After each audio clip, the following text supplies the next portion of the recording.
Hey, everybody. It's good to see y'all.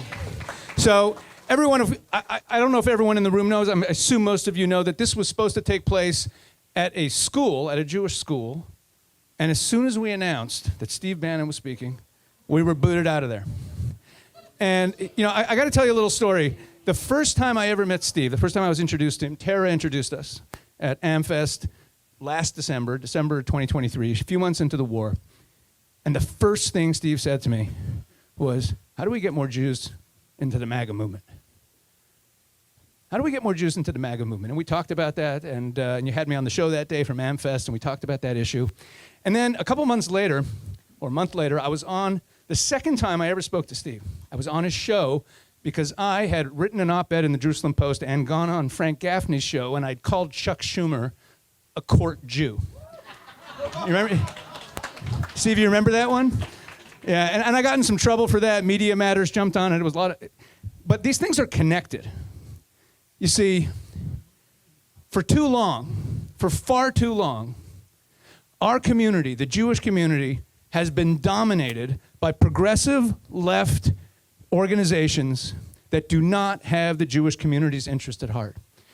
And it's about time that instead of just shaking our fist, that we actually do something about it. And that's what we are building at Israel365 Action. And that's what Benji Gershon at American Jewish Conservatives is building. That's what we are building. And when you came into this, now, just one little plug for this, and I'm calling Steve up here. We're here for Israel365 Action. Starting on March 10th, there is an election for the World Zionist Congress. And I'm going to be very brief. I'm going to make it simple. The Jewish establishment controls the assets of the Jewish people that our parents and grandparents and great-grandparents, when they were going around with the little tzedakah boxes, collecting money to build the state of Israel, ended up acquiring billions and billions of dollars of assets that they still hold today, and they use that as a money machine to fund all kinds of things around the world. And some of it goes to good causes, and a lot of it goes to left-wing politics. And I could tell you some stories. This is not the time, but we need you, when you leave this room, to scan the QR code there. We need you to join and vote in the World Zionist Congress elections. This is the MAGA takeover of the Jewish establishment. That's what this is, folks. Now, I think my introduction's gone on too long, and you're not here to hear me anyway. It is my honor and pleasure to introduce to you none other than Stephen K. Bannon. Let's give him a round of applause. Come on. Thank you. I think we got some fighters here, don't we? We're ready to fight? By the way, the ceasefire, once again, they're looking for an extension. Has Israel done everything they're supposed to do under the terms of that? Right? Shouldn't be extended. Although Witkoff is doing a good job. They're doing a good job. Look, I'm honored to be here tonight, and honored to say that we are allies, right? We're allies. The biggest part of anti-Semitism in the United States is DEI in the progressive left. The single biggest, no doubt. And DEI, anti-Semitism, is anti-Western civilization. Full stop. And we have to make that case every day. If we don't make that case every day, they're going to try to split us. Correct? The Judeo-Christian West is united.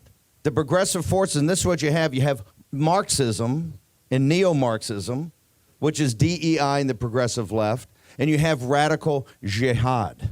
And radical jihad, the Red-Green Alliance, is trying to destroy the Judeo-Christian West. Full stop.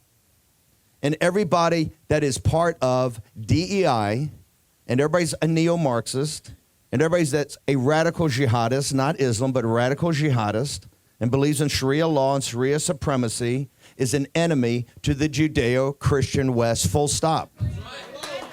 We have to look at clarity right now, right? You're at the beginning phase. This is the beginning, the beginning of the kinetic phase of the Third World War. One thing I do disagree with President Trump on slightly is he keeps saying he's trying to make peace to stop the Third World War. The Third World War is here. If you look at from the invasion of Poland in 1939 until the invasion of Russia by the Wehrmacht in June of 1941, if you take those 2 years You take the invasion of Poland, and you take the invasion later of France. You take the Blitz in England. You take what happened in North Africa. You roll it all up. Those casualties are small compared to what has happened in Ukraine and in Israel. It's much bloodier.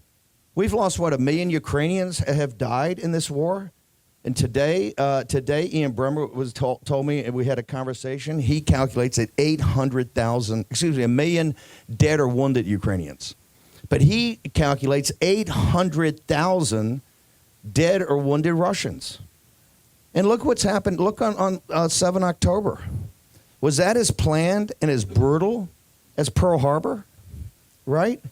We're in the kinetic part of the Third World War right now. That's why it's a godsend. Divine providence brought President Trump back in November of 2024. You know, I was there in 16. We had a plane, we had a man, we had a message, we had a little bit of money, but the Clintons were dominating. What we had was a message, and we went to the places where the Democrats are normally strong, and President Trump, we won. At the last second, we surged and we won. That was divine providence. I was there. But I'll tell you something else. In the stealing of the 2020 election, and let me be brutally frank, the 2020 election was stolen. And it's stolen over here in Tarrant County, right? One of the reddest counties in this country. President Trump wins big in 16, wins big in 24, and they steal it in 20. It was stolen here in Texas, too. That was also providential. You know why? Well, first off, think about it. If President Trump had that second term right then, he would have never been able to accomplish what he's accomplished right now, right? Right? And also, we would not have seen the demonic nature of the forces of what they're prepared to do to the United States of America. In education, every professor that was part of these sit-ins and takeovers in these universities against what happened to Israel should be under investigation and turfed out. No, there's no question. It's not anti-Semitism, it's anti-Americanism. It's anti this country, it's anti the Judeo-Christian West. They hate us. And there's no middle ground, there's no negotiation. Every student that was part of that should be either deported back to their country or kicked out of that university if they're an American citizen. Is there any doubt about that? It's neo-Marxism. It's anti-Americanism. The attack on Israel is an attack on the West. Full stop. Now, we can debate about tactics. We can debate now about, the continuation of war. I've always been, if you got to go through hell, go through it as fast as possible. If the IDF's going to do it, let's get it done in Gaza. If you have to do it in Judea-Samaria, let's get it done. You saw what happened. Hey, they're not talking so big right now, are they? Because they got their asses kicked in Lebanon, right? Hezbollah is supposed to be such a great light infantry. It wasn't. But it's not just Persia. The great challenge, I think, is coming, and you can see it. It's from the north. It's Turkey, financed by Qatar. Erdogan's one of the most dangerous guys in the world. He's openly said he wants to reestablish the caliphate in the Ottoman Empire. He wants to control the two holy sites, and Qatar's just the people to underwrite it because of their hatred of UAE and Saudi Arabia. And think about President Trump. President Trump, and for all, he's a racist, he's this, he's that, he's the worst person in the world. The best president ever for Israel, right? And why did he do it? Because he's defending America. He's defending the Judeo-Christian West. The first trip we put together for President Trump, Jared and I kind of sat down and came up with it. Riyadh, Jerusalem, and Rome, in that order, right? It was to go to the Muslim world and have everybody there, and to really say, hey, look, we got to stop this. We have to have some moderate regimes. They're prepared to work together for peace and prosperity. Otherwise, this thing's just go on and on and on. And the key was the terror financing.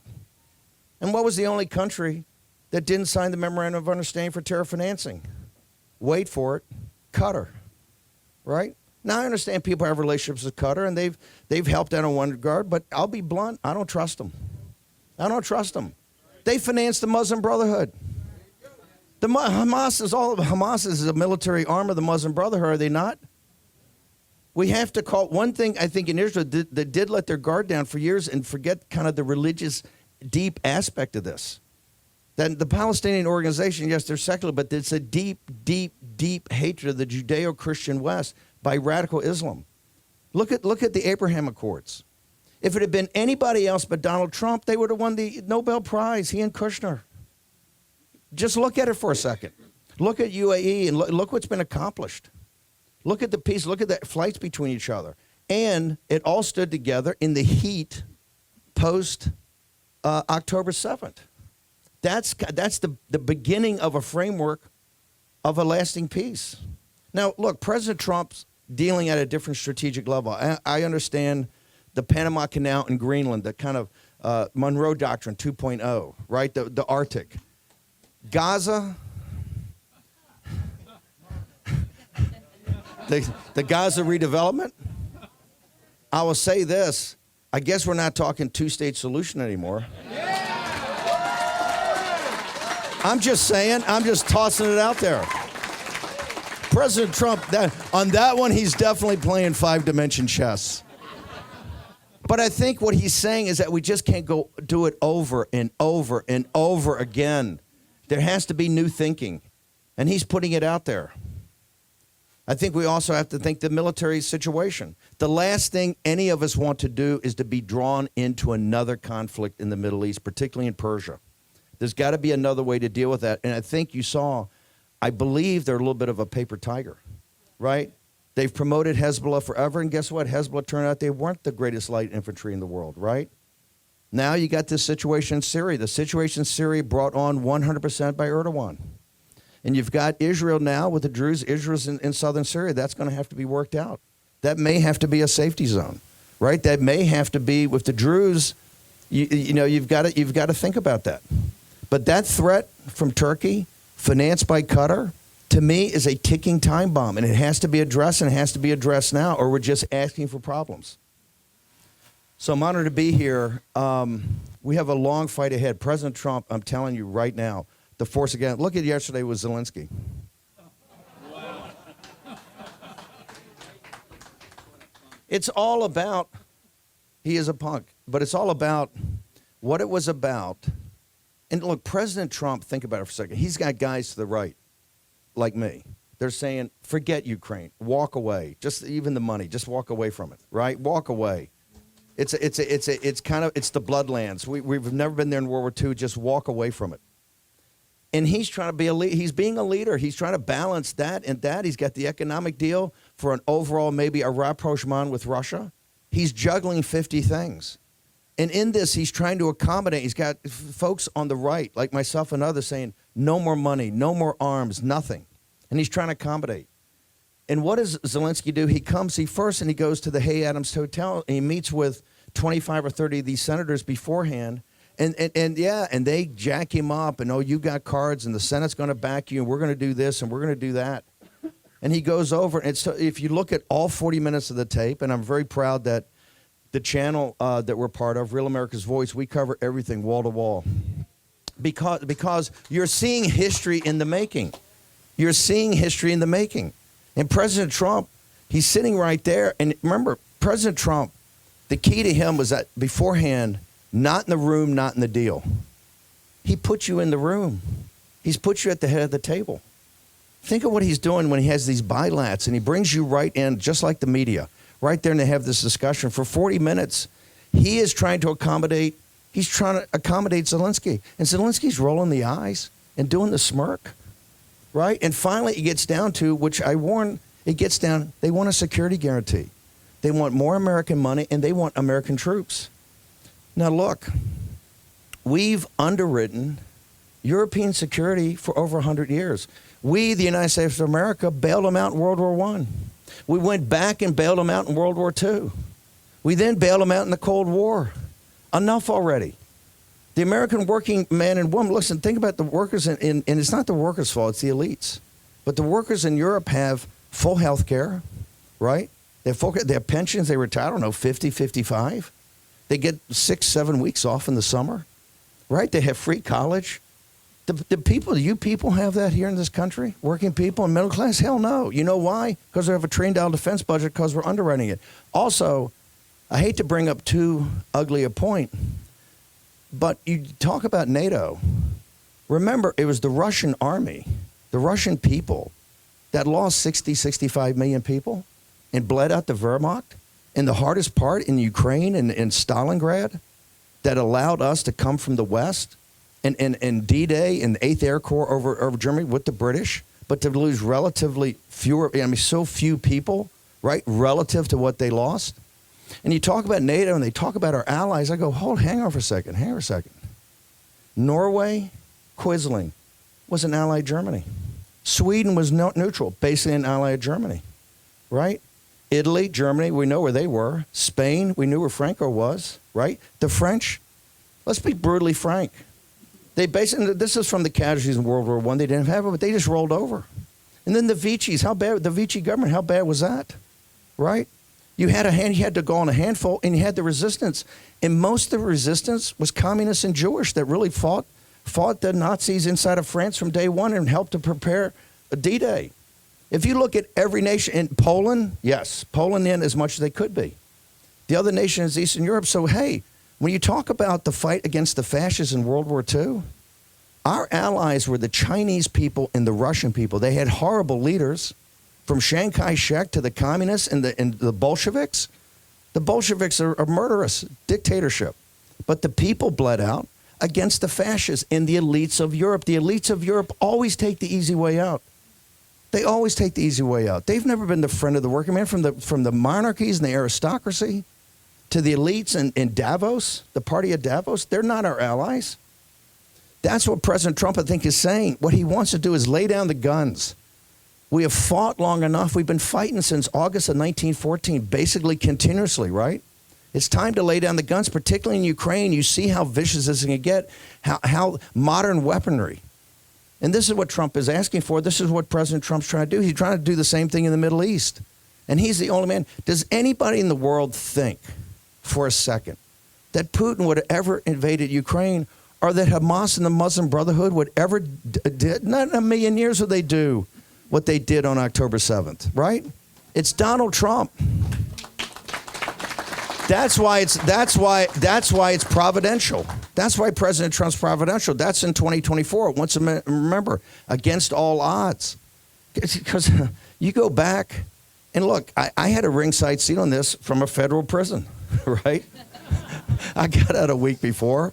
But you could tell in the media in there, you get a very distilled, you get a very sharp version of life, particularly from the working class people that are there, African Americans, Hispanics, the working class. And they would tell you right then how they've been abandoned by the Democratic Party, how they've just been used. And you could tell President Trump, remember all the smirks on their face that day, the universities, there's long lines in the interstate, there's long lines here. They thought up to 11 o'clock at night they were going to win, right? Those smirks got wiped off their face at 11 o'clock at night. In fact, I think that's the exact same time that all the oligarchs in Silicon Valley had their Damascene moment. Their road to Damascus right there was right at 11 o'clock. That's when I realized, hey, maybe this MAGA thing's got some life to it. So you can't trust those people either. They're not with us. You're with us. We're with you. This is the coalition that won in 16. This is the coalition that, quite frankly, the first thing I wanted to do, and Jared, what we wanted to do was move the embassy to Jerusalem. And it was because it would have been historic. It would have been historic on day one of his presidency. Also, it would set a tone that there's going to be change. And what happened? The deep state immediately went crazy. That's what's so powerful about President Trump now, because he's had 4 years. Think about it. When he left on January 20th of 2021, when he left and went back to Mar-a-Lago, it was like a lion in winter. Nobody thought he would come back. The Republican Party didn't think they'd come back. Murdoch sent a memo out to his senior executives, said, we're going to treat Trump as a non-person, right? We have to find a replacement, either Nikki Haley or Ron DeSantis or someone like this. Those first 2 years, Fox did not show Trump live until right before the 2022 midterm. because he would always say, hey, the election was stolen. They didn't want to hear it, right? But President Trump, when he decided to come back early in 2021, he knew that they would come after him and try to put him in prison. He knew that they would try to bankrupt him. He knew that they would try to destroy his family. I think he knew that also they would attempt to assassinate him. There's never been an act of moral courage in the history of our republic as courageous as Donald Trump saying, I'm coming back, right? And for MAGA that never doubted, we were there the whole time. We said yes, but as importantly, so the precinct strategy and all the people that worked and said, we've got your back, and he fed off that. And remember, it was long odds at that time. And then with everything in front of him, that's why it's like General Washington, Abraham Lincoln, and Trump. An individual like this comes along every 100 years. That's where I'm all down for Trump 2028. Am I right? If we can figure it out, right? A guy like this comes along every 100 years, you just can't, hey. And we'll figure it out. Everybody says, what are you talking about? I said, hey, we've had a lot crazier ideas when we started. Is it any crazier than on the afternoon of January 2021 saying Donald Trump's going to come back, win the primary, and win the presidency, the popular vote, the House, the Senate? If you had said that afternoon, what would people said? You're crazy. Well, you know what? We are crazy, right? People that change the world are not reasonable people. We're not here to be reasonable. If you're reasonable, Israel's going to be eradicated, right? If you're reasonable, that's all. They want diplomacy, and they want this, and they want that. They'll drive Israel into the sea if you're reasonable. You have to be unreasonable and ironclad into your principles and say, no, this is right and that's wrong, and we're going to fight for this. And I don't care if they put me in prison. I don't care if they bankrupt me. I don't care if they try to kill me. Right? Because that will inspire. That's what Trump's so inspirational. But the key thing, too, was all these public intellectuals. Stephen Miller, Russ Vought at Center for Renewing America, Stephen Miller at America First Law, Brooks Rollins at America First Parties Institute, Dr. Roberts at Heritage, DeMint at CPI. Those groups came up with, hey, we have to be better prepared next time. Because we won last time, we came from behind out of nowhere. We didn't have years to get ready for it. This time you did. You had that public intellectuals in each vertical and also building cadres. Because remember, the day you take over, you get 4,000 people total. 3,000 can hit the deck plates, can hit the beach day one. The other 1,000 have to go through Senate confirmation, of which they always slow walk Trump's confirmations. But those 3,000, you can work on policies. That's why every day is Christmas Day, right? And I was always hoping the first time we have 2 or 3 things to what flood the zone. It's 10 or 12 every day you wake up. It's what's in this box, right? That took years of preparation, and years of preparation from people like Vought and Miller and Brooks. And these people that knew that if Trump lost, they're finished. They're never going to be hired by a Republican administration. They were hired by MAGA. That takes moral courage. That's why there's so much momentum on our side of the football. That's why President Trump's doing so much. First of all, trying to stop the Third World War. 2, trying to deport, I don't know, 10 or 12 million illegal alien invaders that were invited into the country. And now we know that the price tag on that's going to be $175 billion. Should anybody be held accountable for that? Should anybody go to prison for allowing the invasion of that? And in your beloved state of Texas, right down here on the border, I got good news to report. Right when I walked in here, my buddy and my brother, Pete Hegseth, he's ordered another 3,000 combat troops down to the border. I'm just saying, there's 12,000 Army and Marines now down on the border, and he's gotten Stryker vehicles down there. Hey, if I'm a cartel guy, and they coughed up, remember the 25% tariffs, the threat, because Trump's strategic when he does something. The Mexican government finally said, okay, you can have 29 CAPA regimes, right? Yeah. That for decades they kept, and when we played patty cake, oh, won't you please do, no, it's not, we're not going to do that. Trump don't want to hear it. Hey, how about suck on this? How about a 25% tariff? Not on a tomato or an avocado, on everything. We'll put you in bankruptcy. That's when they cough it up. President Trump is going to take down physically the cartels like he took down ISIS. Remember ISIS? Remember ISIS? Remember that? Obama, it's going to be a generational thing. It's going to take this, it's going to take that. Trump goes, hey, how about this? Mattis, I want it done in 90 days. General Mattis said, hey, it'll take 6 months. He says, I don't care. I want it done. Remember, ISIS had more physical territory. It was the Islamic State of Iraq and Syria. They had more territory than either Syria or Iraq. Remember, they had oil production. They're charging taxes. They're recruiting, 10,000 Europeans a month to be radical jihadists, to essentially either come to America, Europe, or be terrorists to hit Israel.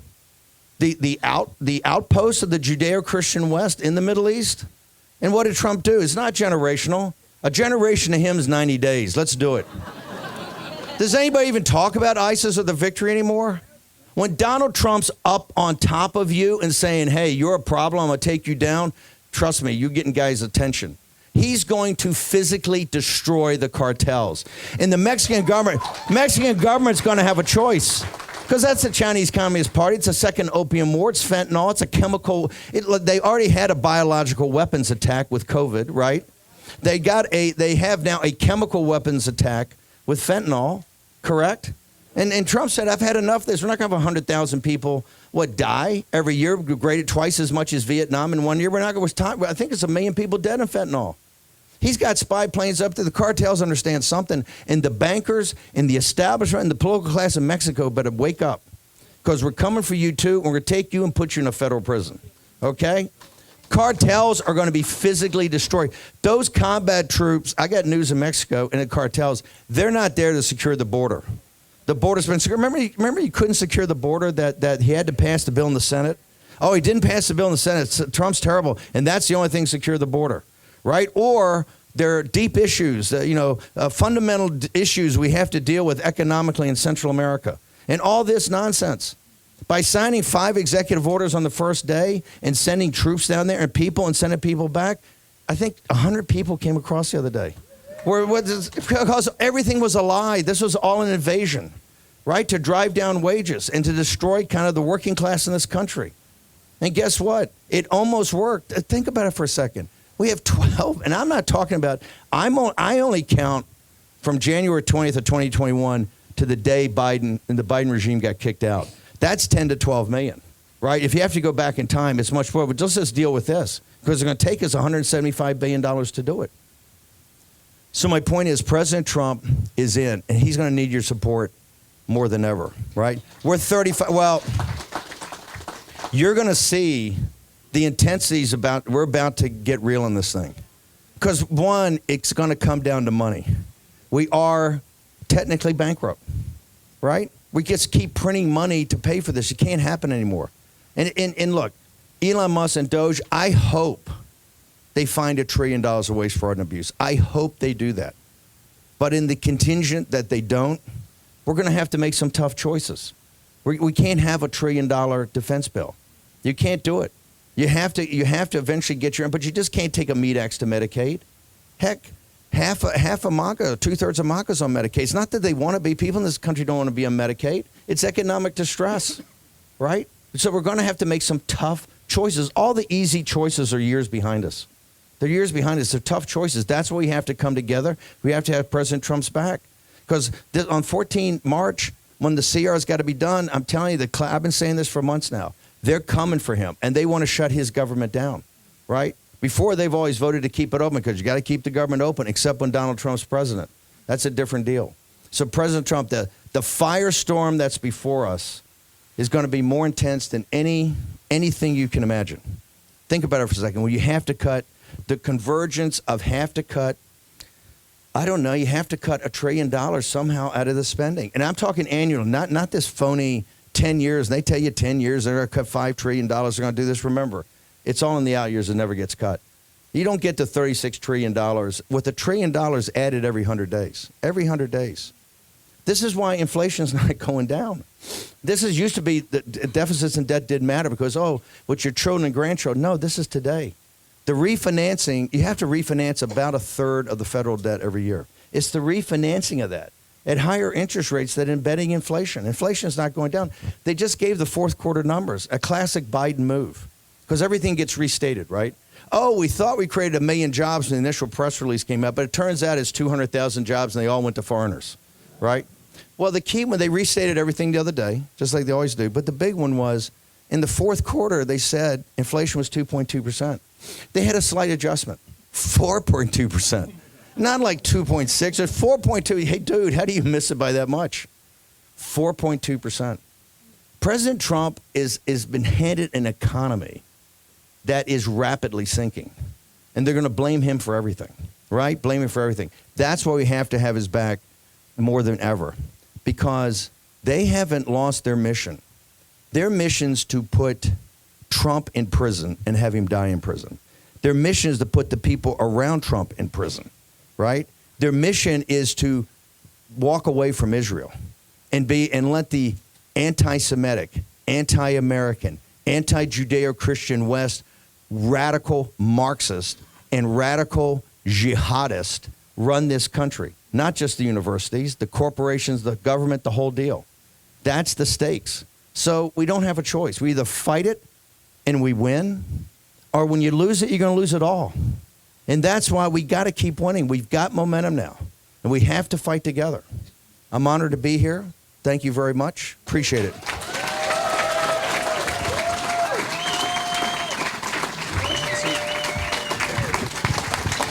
Thank you.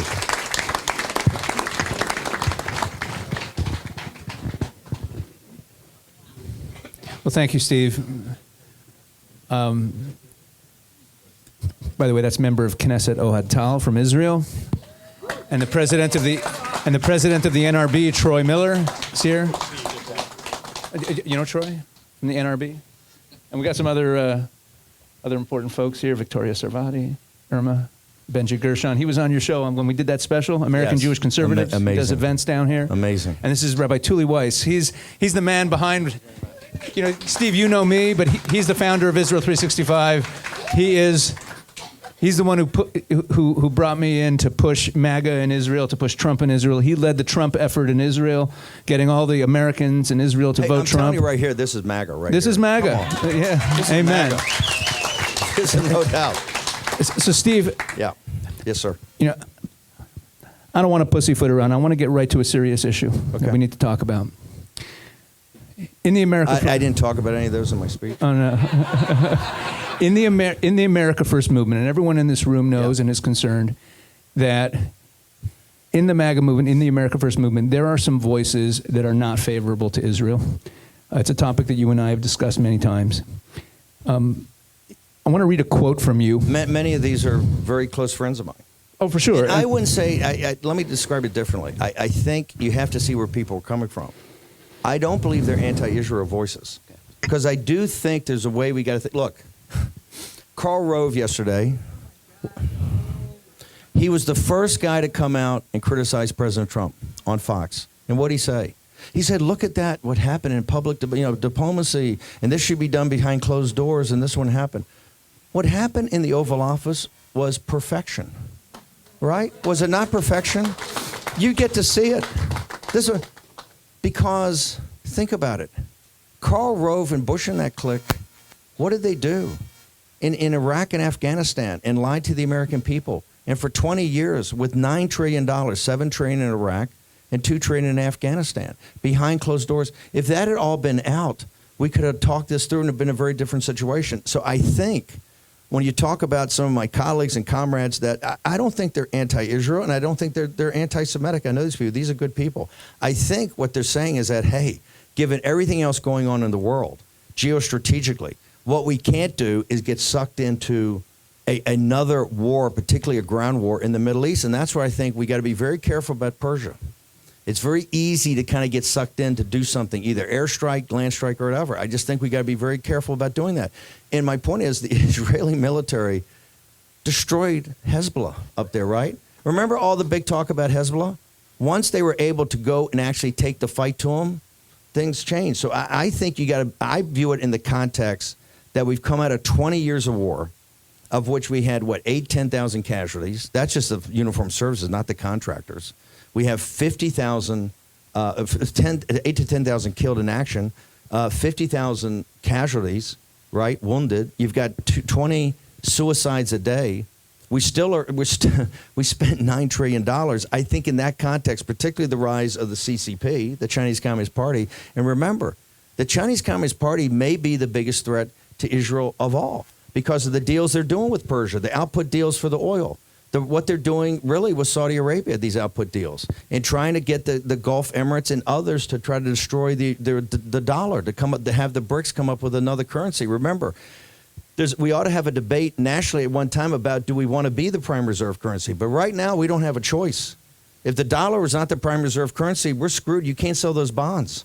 Remember, we have to sell about $10 to $12 trillion of government treasuries every year to refinance this thing. It's not easy. So I look at it in context because when I saw the interview with Tucker and Kurt Mills, and really this fight over Bridge Colby, you sent it to me. Yeah, and I called Kurt, and I went and had an interview with him, and they put it on the cover of American Conservative newspaper, a magazine, and I made my case to Kurt, and he's a reasonable guy. They disagree, but I just don't think these guys are even close to being anti-Semitic or anti-Israel. I think they're making, in their mind, it's a strategic choice.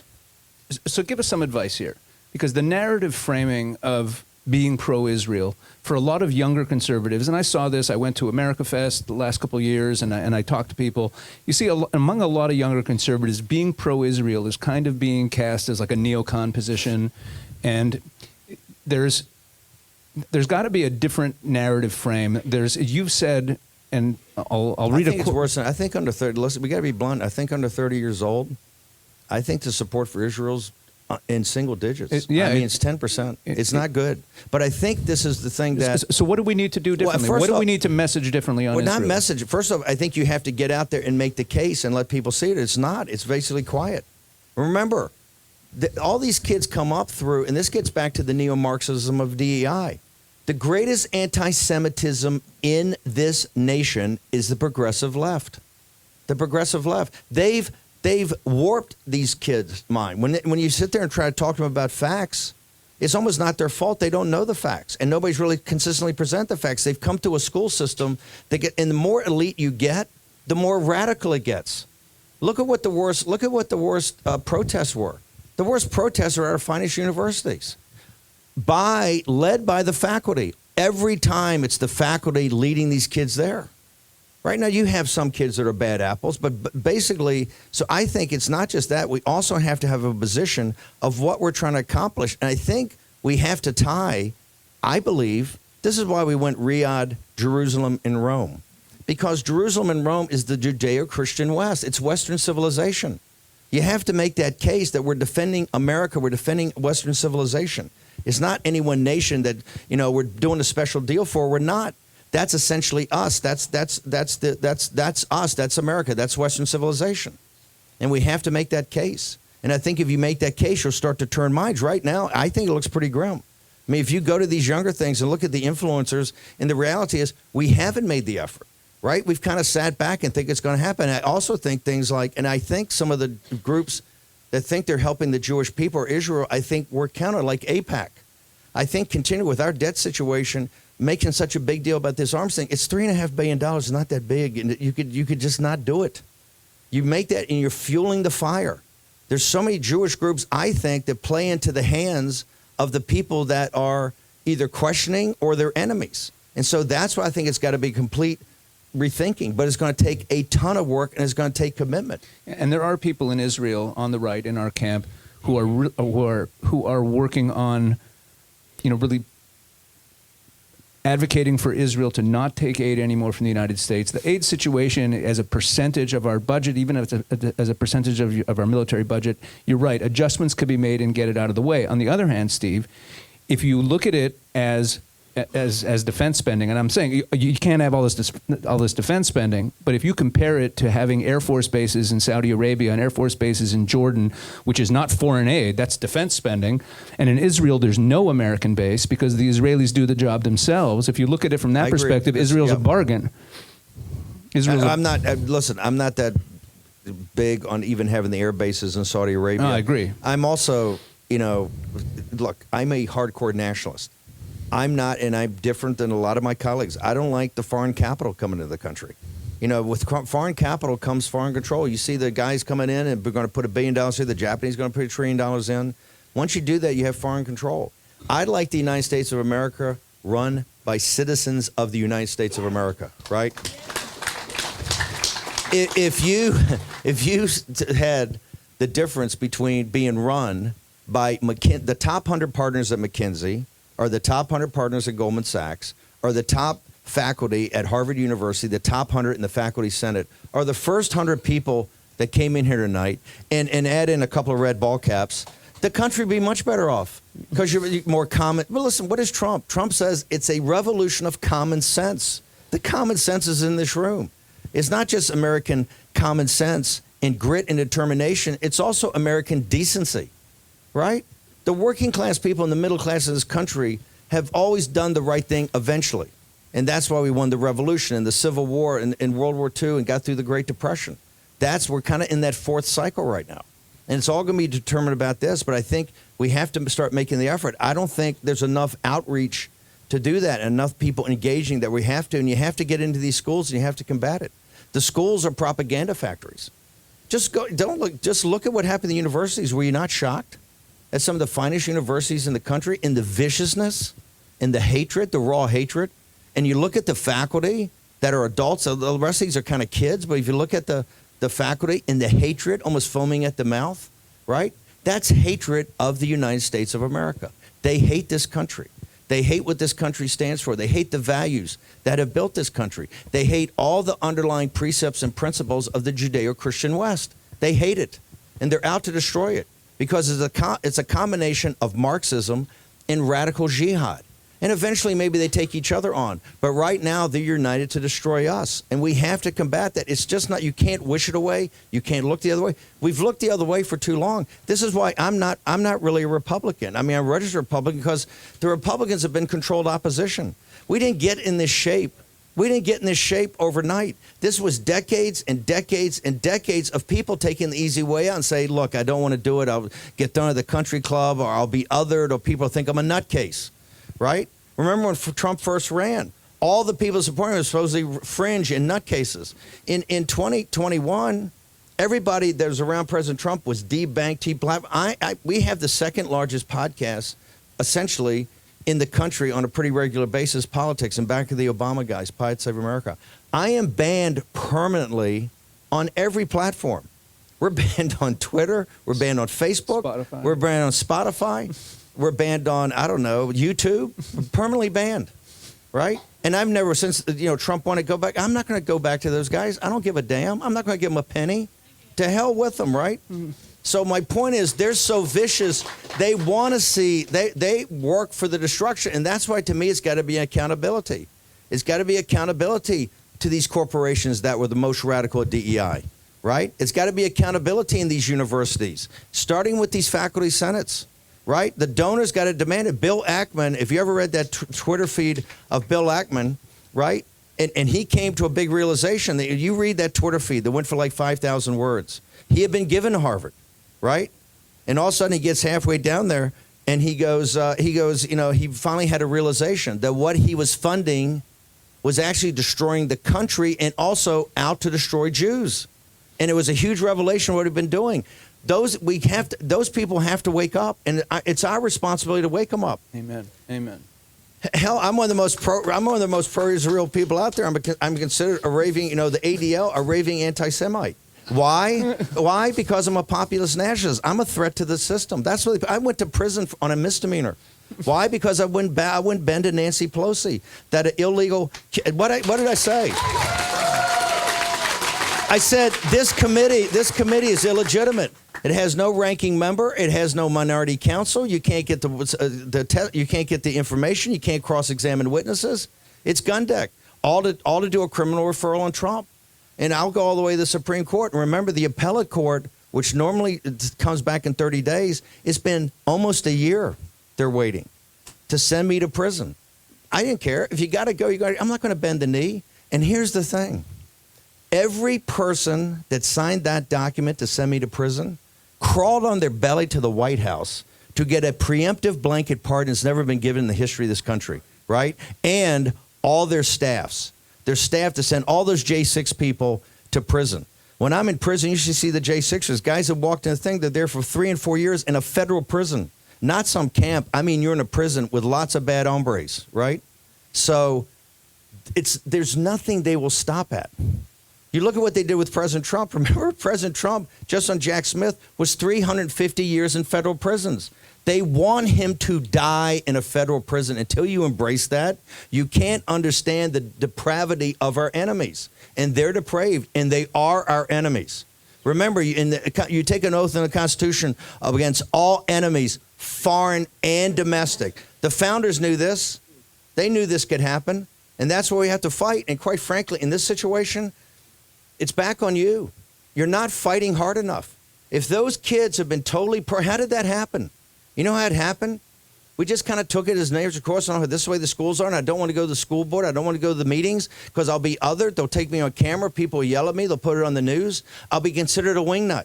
I'll be considered a nutcase. Finally, the mom stood up when they saw all that during the COVID. They saw all that craziness there, the poison that was coming into their children. It's the same poison in your situation. It's poison, and we have to combat it. You can't wish it away. It's not going to go away. And I'm telling you now, under 30, and I'm talking good young men and women, there's a huge sea change, right? You can tell it, and that's got to be combated. You're not going to be able to wish that away, and that means you got to engage. You have to engage every day, and it's up to us to kind of figure out how to do that. Right, Steve. Is that blunt enough for That's you? blunt enough. Can I get blunter? Thank you. So I don't know much. I know you got to go soon. Yeah. One last one. We have here the president of the NRB, Troy Miller. Last year at the NRB convention, we and some other activists we worked with the NRB to pass a resolution that all the affiliates of the NRB should cease to use the term West Bank and should only use the term Judea and Samaria. What's the West Bank? It's and, Judea Samaria. Yeah, and Judea-Samaria. you've been ahead Am of I the wrong? and you've been ahead of the pack on that. I never say West Bank. It's He not never the says West Bank. So, Steve, this is what I wanted to point out. You say Judea and Samaria. I'm just a dumb Mick. And I know it's Judea Samaria, right? And you also always refer to the regime in Tehran as the Persians. But first off, we've got to stop calling them Iranians. We have to stop calling them Iranians. It's Persia. When we did the change, we did the changeover in 17. Mike Flynn and myself. So it's like a change of the watch. You're trying to find out, and you see where everybody's deployed.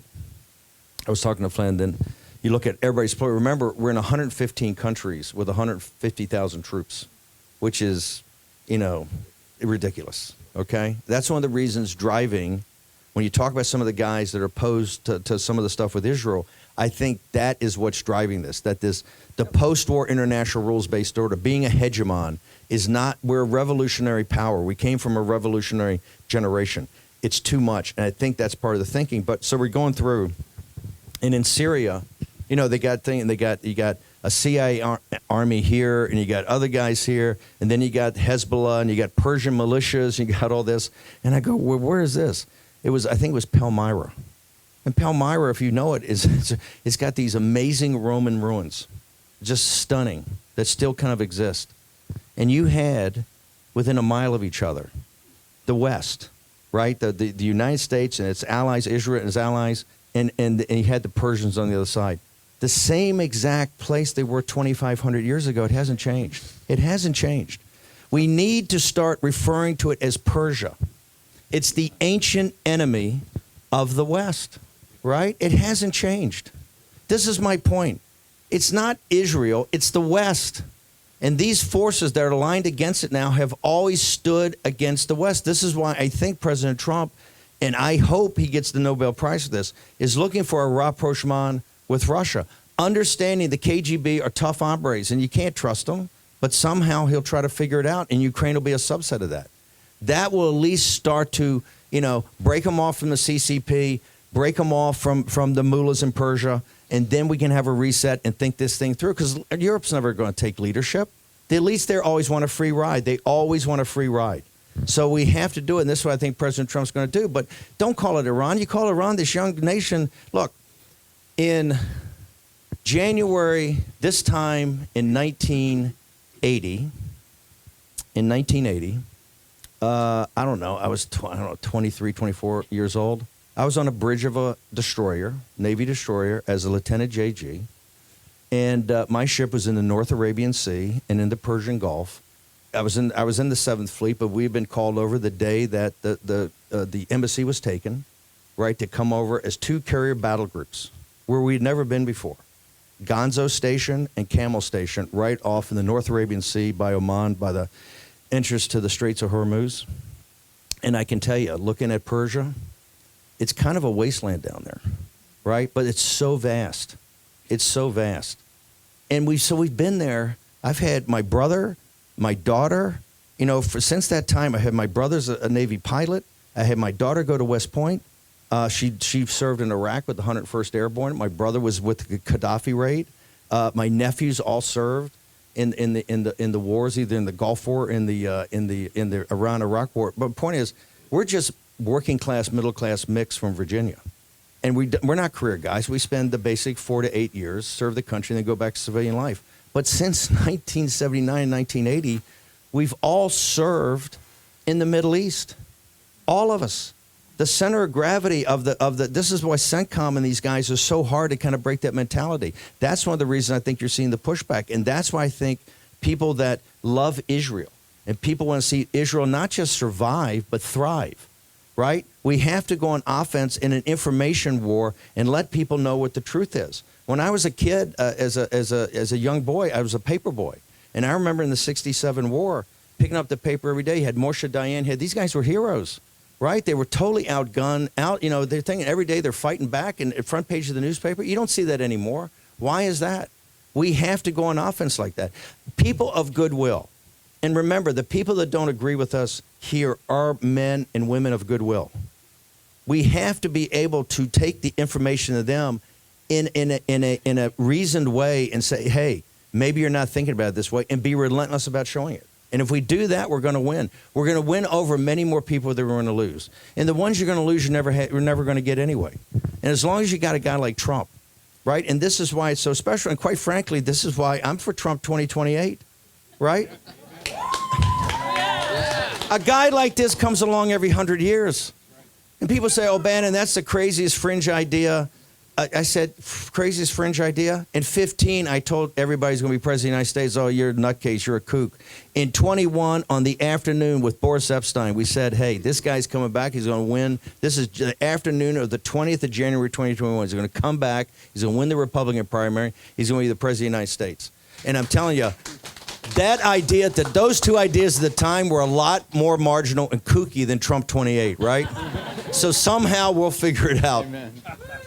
Amen.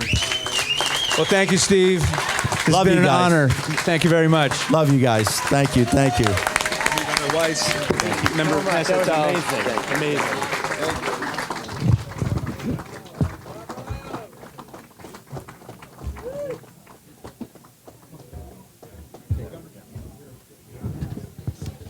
Let's hear it for Steve Bannon. Thank you so much.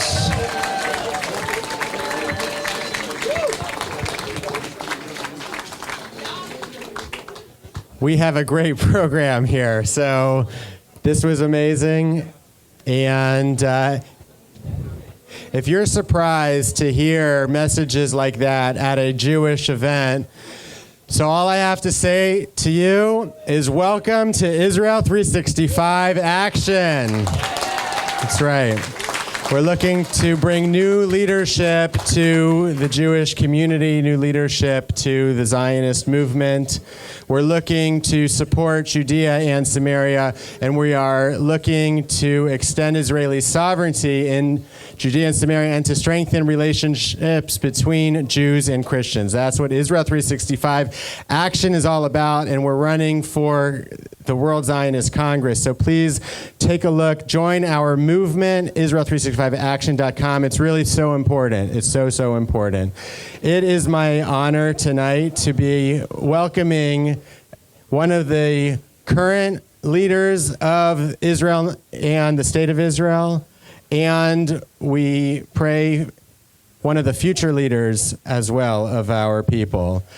We have it's unusual to have a Knesset member who is so committed to the relationship between Israel and America, but also especially Jews and Christians. That's very unusual, and it's even more unusual because of the party that he comes from. It's the religious Zionist party. It's the Jewish national party. Jewish nationalism, Jewish patriotism, religious Zionism is an ideology that is sweeping the country and is sweeping the Jewish future. Israel has a very secular history and a very religious future, a very spiritual future, a very biblical future, and that's what the religious Zionist party is all about, and that's what our good friend, we spent Shabbat together, we spent the week at NRB together, we were in Washington, D.C. and the White House together last week, at CPAC as well, and it is a great honor to welcome to Dallas, the Dallas Jewish community and our Christian friends, Knesset member Ohad Tal.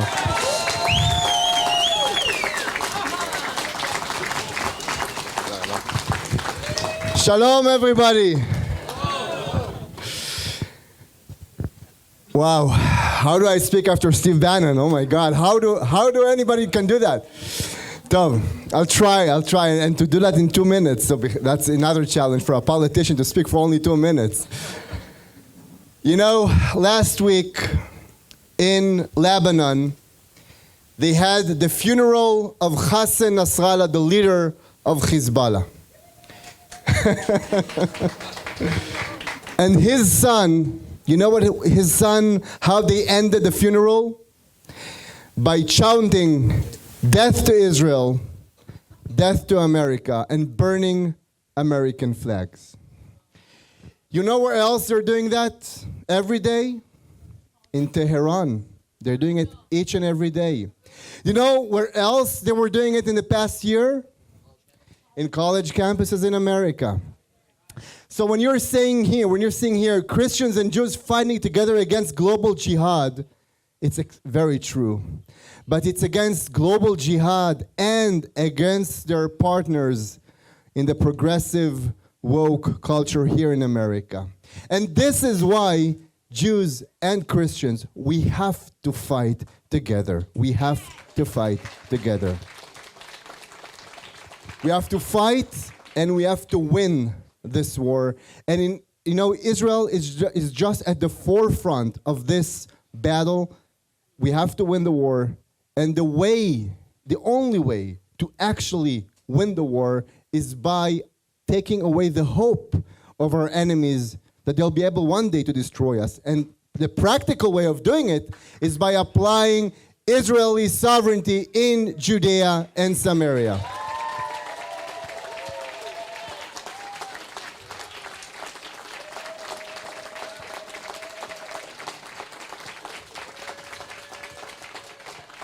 And this is what we are going to do. We are going to do it 2 weeks ago. I introduced a bill in the Knesset to do exactly that.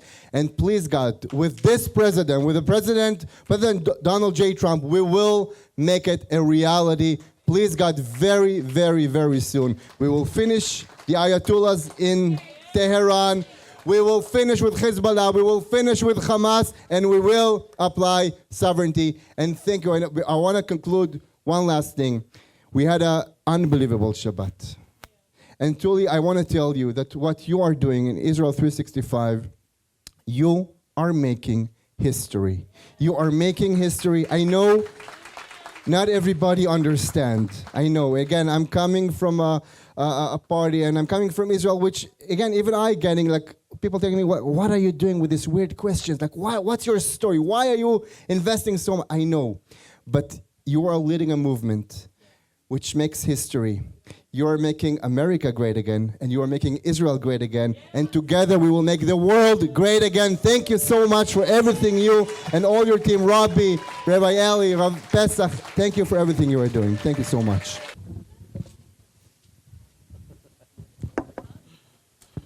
All right. This is quite a night, huh? 3 days after October 7th, I left my family in a bomb shelter, and I came here to Dallas to rally support for Israel. And I got to tell you, I found it. This community was unbelievable. Within a couple of days, we had 2,000 Christians and Jews rallying together on behalf of Israel. We haven't stopped. You guys are unbelievable. Unbelievable. I'm not sure if you know, but there was a live stream at that rally. It was 1 week after October 7th.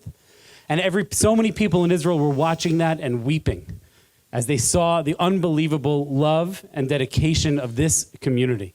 So from the bottom of our hearts, we at Israel365, and frankly, all of us in Israel, we thank you. We thank you. We thank you. And so tonight, we're going to take just a couple of minutes. I know everybody's getting hungry. Don't worry, there's some food waiting and drinks are waiting. We're just going to take a couple of minutes to honor some of the truly unbelievable Jews and Christians of this community who've given so much, their heart and soul, to Israel. So real quick, when Israel365 first came to Dallas 2.5 years ago, we were blessed to meet Rabbi Jack Rubin. And I got to tell you, it was like meeting a long-lost brother. He is a man of conviction, a man who is not afraid to speak his mind. And when anti-Semites tore down the Israeli flag in front of his house, he put up an even bigger one. He is a voice of truth and steadfast leadership, and exactly what this community and every Jewish community, in fact, every community needs. And so we are delighted to present Rabbi Jack Rubin with the Voice of Courage Award.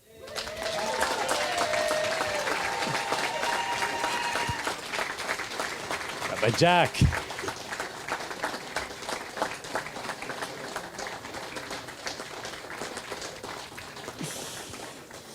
Now, together with his wife, Rachel, Pedaya Halperin has become an invaluable presence at the local school and throughout this community.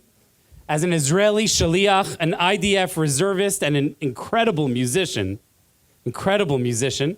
Pedaya never hesitates to answer the call to serve. We are so proud to present the Shield and Song Award to Pedaya and to his wife, Rachel. Thank you so much for all you do for this community.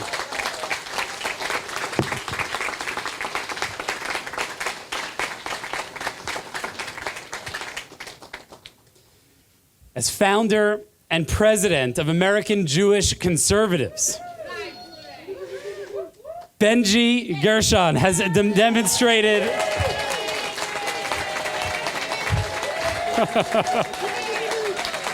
he's the dude, that's it. There he is.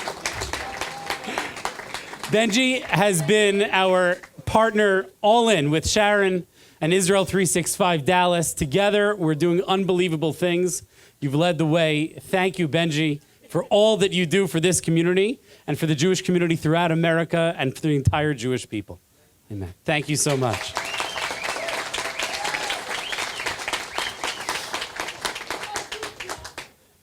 Dr. Victoria Sarvati.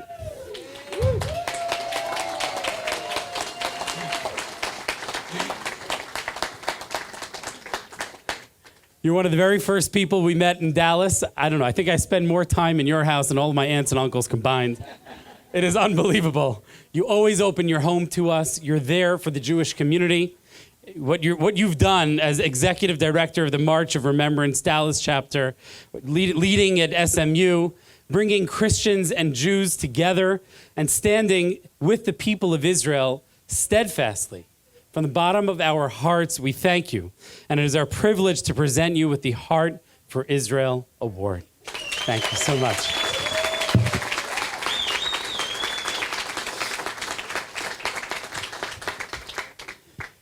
When our world turned dark on October 7th, Tammy Diamond and Ayelet Chaviv responded incredibly quickly with action.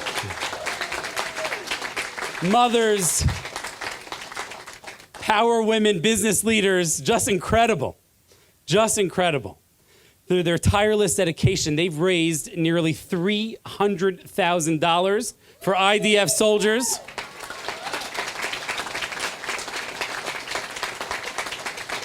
Founding Just Stand With Israel, they've created an unbelievable movement because not only are they raising money, there are people, Jews, Christians, everyone walking around this city all across the world who are proudly standing with Israel on their backs, on their chests, everywhere.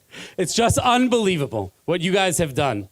And so for your incredible commitment and for your inspiring example of what a few incredible women can achieve, we are really honored to present Tammy and Ayala with the Women of Valor Award.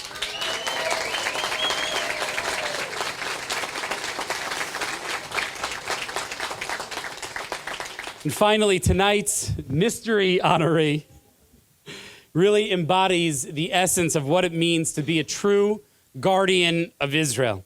When our soldiers needed support, and they needed a lot of support, we've never had this many soldiers in uniform. It's unbelievable how quickly that had to happen and how quickly this man jumped up to support them. He turned into a one-man logistics operation, orchestrating the delivery of over, listen to this number, 360,000 items to IDF reservists.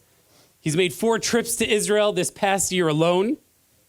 He's turned his home into a supply depot and inspired hundreds in this community to join his mission, organizing Hanukkah barbecues for soldiers, coordinating with schools across Dallas.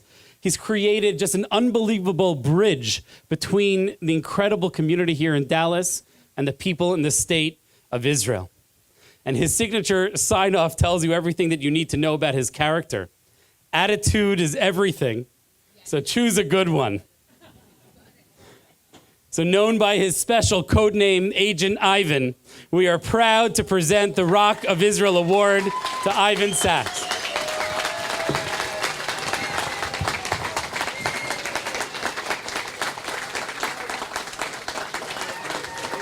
I think we're going to do pictures. There's not really room. There's not really room. Can you do what you want? And to present certificates of our gratitude and these to our honorees, we asked Rabbi Tully Weiss, founder of Israel365 and member of Knesset Ohad Tal, to present the awards. Come. All right. Let's take the couches.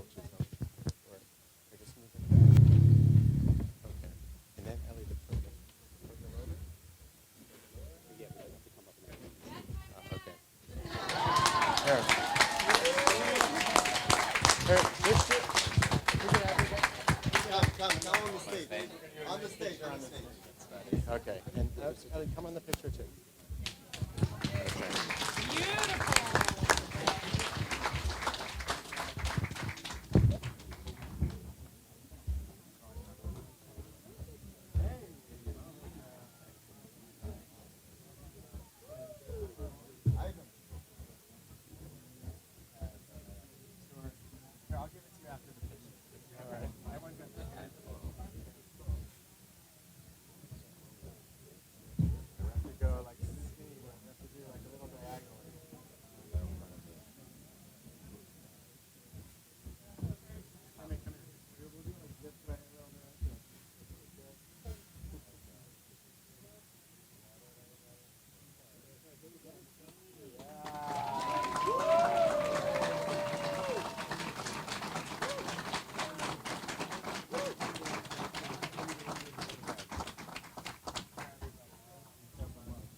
יש פה אנשים, יש דברים שלא עושים, יש דברים שלא עושים מקלחת בלי להשתמש במים, לא אשכחך ירושלים, לא מוותרים על אופטומטריסט לפני שקונים משקפיים, יש דברים שלא עושים, יש דברים שלא, חיפשתי משהו מתאים, בול הפנים, משהו יפה, עיניים תמיד מכבדים. Yeah. We are going to raffle our prizes in 20 minutes. We're about to open the buffet in 2 minutes, but just really want to thank Sharon for this amazing event. Is Pesach Wilicki here? Rabbi Pesach. Rabbi Pesach. Rabbi Pesach. I just want to, this whole Steve Bannon thing just happened at the last minute, but it wasn't at the last minute because Rabbi Pesach has been focusing on building a relationship with Steve Bannon, building a relationship with the MAGA movement since October 7th. And if you want to get the goosebumps, go on the Israel365 YouTube page and watch the video that he produced on October 10th. It's unbelievable. It's prophetic, and you'll see the thought leadership of Rabbi Pesach, the thought leadership of Israel365 action. If you are with us, if you are a warrior for Israel, if you are ready to go on the offense, to fight, we need you to go to Israel365 action and join our party. Join our movement. Vote for us in the World Zionist Congress. It's the most important thing. It's an election for the Jewish community. If you're non-Jewish and you still want to get involved, there are many ways for you to get involved by getting your Jewish friends to vote for us. There's $1 billion at stake. We need to have it to support the communities of Yehuda v'Shomron. We need to use that money to have events like this in every city around the country, have Shabbats like we had all over the place, and that is the movement that we are building. So grateful for all of you for coming out tonight. Thank you for your patience. We went a little bit over time, and now enjoy the food, everybody. Thank you for coming.